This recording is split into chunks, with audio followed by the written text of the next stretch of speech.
lot of people are starting off this new week remembering former Greensboro Mayor Jim Melvin. The city council appointed him mayor back in 1971, as it did back then.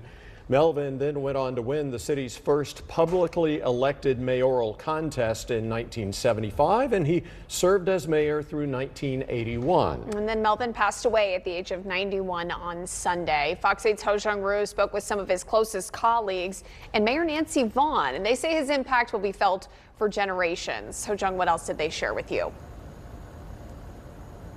Yeah, well, I spoke to many influential leaders in Greensboro who have worked besides Mr. Melvin along with Mayor Nancy Vaughn. They have all collectively told me that Greensboro that we know today was shaped by Jim Melvin. Well, behind me is the City Hall, also known as the Melvin Municipal Office Building, which was named after him. Some of his contributions are visibly noticeable, while some may be quite more subtle. Native to Greensboro, Jim Melvin served the city he loved from 1971 to 1981. He handled some turbulent times in Greensboro past, and when it comes to the present, he was always there to share his wisdom. After we had the civil unrest downtown and the city was really in a state of unrest, he gave me a call and he said he understood the pressures that I was feeling. Because he went through something similar back in the late 70s. Melvin's name is etched into Greensboro's history, from the name of the City Hall to the statue at the First National Bank Field. Vaughn says Melvin has paved the way for greatness.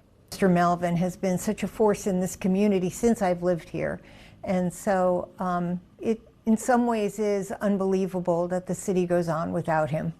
Melvin was instrumental in the fundraising efforts and development of many of the places that make Greensboro so special, like Bryant Park Golf Course and the soccer complex, Gillespie Golf Course, and the First National Bank Field. I know I'm gonna miss him. He taught me so much. He was the mayor when I was a little boy, so he was always one of my heroes. As the chairman of the Greensboro Sports Foundation, Melvin invested in developing accessible sports venues. It was through his work that First Tee, a golf program for kids, could find a permanent home at the Gillespie Golf Course. They always have almost round-the-clock access to a space that is safe, a space where they're surrounded by adults that can look out for them. Gillespie Golf Course was where Melvin's professional and personal life intersected. As Melvin grew up across the street from the golf course, Melvin understood that this was a place with not only architectural history, but a landmark in civil rights history.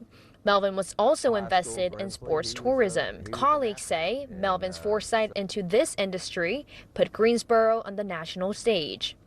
He was a great collaborator in being able to pull people together and to work towards a goal to make Greensboro better. Whether it was education or sports or Toyota and economic development, creating jobs, he was all about getting the projects done.